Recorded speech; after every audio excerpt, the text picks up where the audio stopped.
Hey, thank you for being here. Thank you for having me.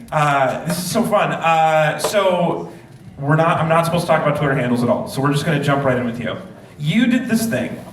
We booked you a month ago, and you decided to make some news between then and now. I did. Which is like the nicest thing a guest could do for our show. Keep it newsworthy, keep it relevant. That's so cool. So you're refounding upcoming.org. Tell us about that. This is the weirdest story. I feel like I'm in Groundhog Day. Basically, 10 years ago, I did a website in the Friendster era, long time ago. Friendster was only 10 years ago? I know, it's crazy. The Friendster and MySpace era. It was a site called Upcoming, and it was a social event calendar. It was it was an event calendar anybody can contribite to. It used your social network to help find interesting stuff in your primitive social network. At the time, this was a novel idea to use the social network for something besides stalking other people online. Right, you could tell them where you're going to be. And then they'd be able to stalk you in the future. That's right, innovation. So you founded that, Yahoo gobbled it up. Yeah, so I started it myself, and then after my son was born, I had no time to work on it, and I got a couple friends involved. They joined as co-founders, and then within 2 years after launch, it had grown to the point that Yahoo came knocking. They were interested in some friends of mine started a site called Flickr, and they, which some people have heard of, yeah, and they were like sort of tasked with bringing in interesting projects, and Upcoming was one of them. And so we agreed to sell it wasn't even a company. I was doing it on the side from my day job. It was just a website, but it was. They agreed to buy it, so we went and hoping that they would be able to provide the resources to make it grow and get better and all those things. Sometimes that happens. Sometimes.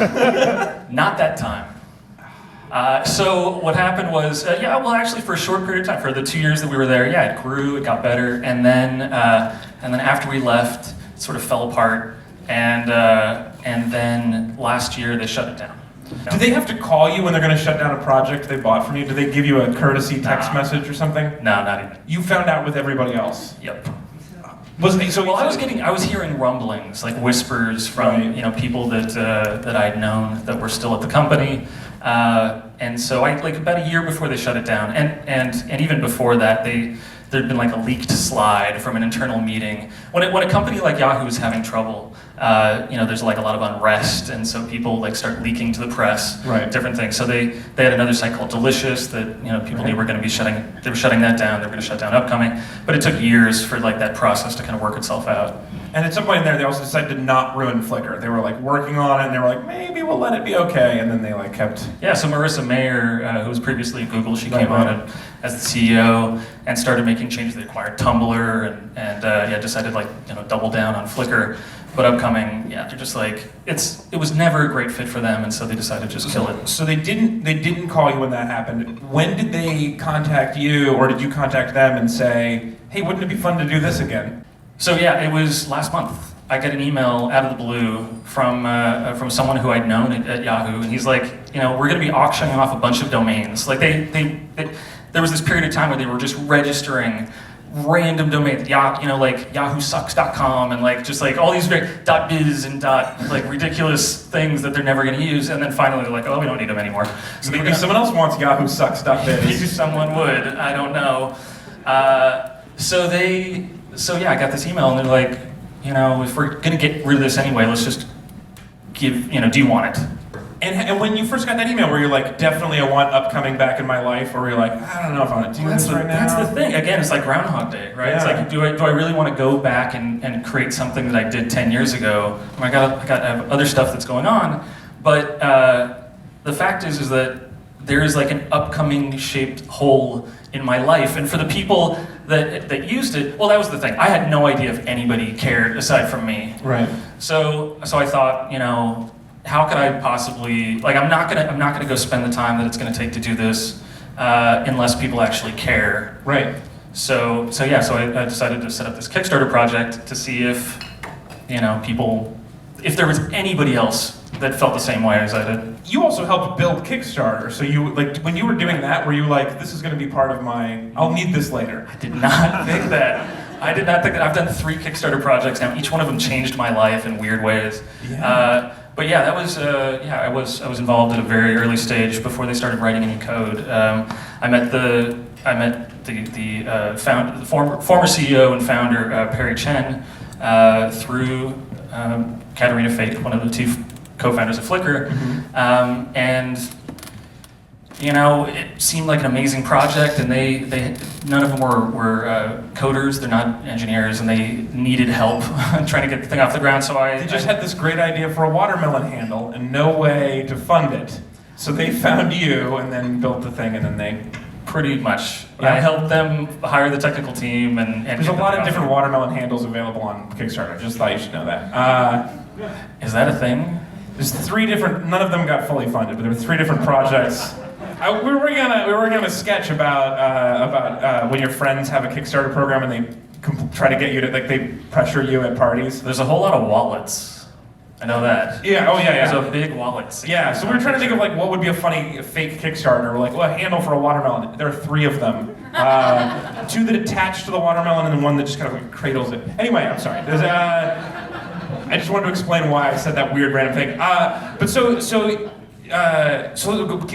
keep on upcoming. There's so many different forks, and I want to talk to you about all of them, and we don't have time for all of them, but I want to talk to you about upcoming more. So you raised this Kickstarter. You went to them because that was like a proof of concept, right? Do people need this? Yeah, I mean, pretty much. If I'm gonna go devote, a good chunk of my life to something, I'd like to know that it's, there's gonna be people on the other end that care about it. And the fact is that there hadn't been anything quite like Upcoming's, there was a period of time where it was a really interesting way of finding out what was going on, because the site was unique in that every event that was on it was added by a member of the community. It wasn't events that they were running themselves, it was stuff that they wanted to go to. So it ended up with this stuff that fell under the radar of the local weeklies and event listings, and that was why part of why I did it in the first place was I was hearing about interesting, weird stuff, losing track of it. I'd hear about, a friend would go to something, and then I'd hear about it afterwards, and that was really frustrating. Right. And so there was this period of time where it was great, but again, I had no idea if anybody cared. So I launched this project, and with it was a $30,000 goal, which would be to me, it was like the bare minimum to get it off the ground with just me, developing it. And it hit that in 90 minutes. Yeah. Were you surprised at that?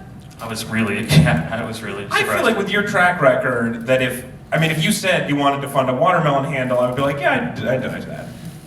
I just assume if you did it, it would be a really kick-ass watermelon handle with some social integration. It would be it would be the first Bluetooth LE that's also watermelon handle. It's also doing micro loans in Asia. It would be really a great hand. It just seems like it's very modest of you, but it also seems like that if you were into a project, people would get behind it. Like, you have a great track record. I think part of it is that I wouldn't fund a watermelon handle. Well, sure, right. That's exactly right.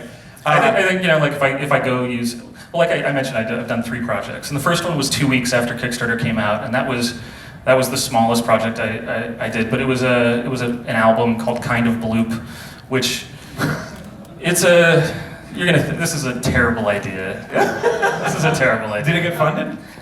Yeah, it did, and I love it. I think it's great, but people either love it or hate it. Basically, the idea was, I love chiptunes, which is like video game music, 8-bit style, and I like jazz, of course. So put the 2 together. Blue. So it was going to be the 50-year anniversary of Miles Davis's Kind of Blue. So a full-length album tribute to Kind of Blue, composed on the NES. Was gonna be, so it didn't happen? It did. Oh, it did? It did, Is it great? It funded in, I think, 3 hours. And is it great? I love it. You can go buy it at kindofbloop.com if you want to go hear what that sounds like. How do you spell? BLOOP. Okay, good. Yeah, Kind of Bloop. And then the second one was XOXO. Right. So what's the quick, I assume this is a hugging and kissing festival. It's pure hugs and kisses. There are quite a, I would say my co-founder Andy McMillan is in the audience. And Andy, fair to say, a lot of hugs and kisses. Yeah, definitely a lot of hugs. More hugs than kisses. But XOXO, the short version, is that it's an arts and technology festival about independence. It's about artists and makers and hackers of all kinds that are using the internet to make a living doing what they love on their own, maintaining creative and financial control over their work. And we bring in all kinds of people, musicians and filmmakers and video game designers and hardware hackers and all these cool people, and just smush them all in one room. And we do an arcade and do film screenings with the directors and a tabletop event and maybe some comedy. We'll see where things go. I mean, all of us are controlling our own destinies. It's true. In the sense that nobody is buying comedy. You have so you haven't sold out yet. No, but my favorite coffee in the city is Nosa Familia coffee, you guys. 6 generations. Consummate pitchman. Yeah, but we haven't sold out. So that's. But do you have a? Has it been growing? This is your 3rd year coming up? Yeah, we're going into the 3rd year this September, and it's crazy. The first year was funded with a Kickstarter project, and again that was like an all or nothing thing. We said if it sold out completely, we would do it, and if not, we would just walk away. And that sold out completely in 2 days. Ended up being a $175,000 project with 400 passes sold. This last year, it sold out in 2 hours. I don't know what's going to happen this year. It's going to be an epic disaster. Next year it'll sell out. Next year it'll sell out before it even goes on sale. That's right.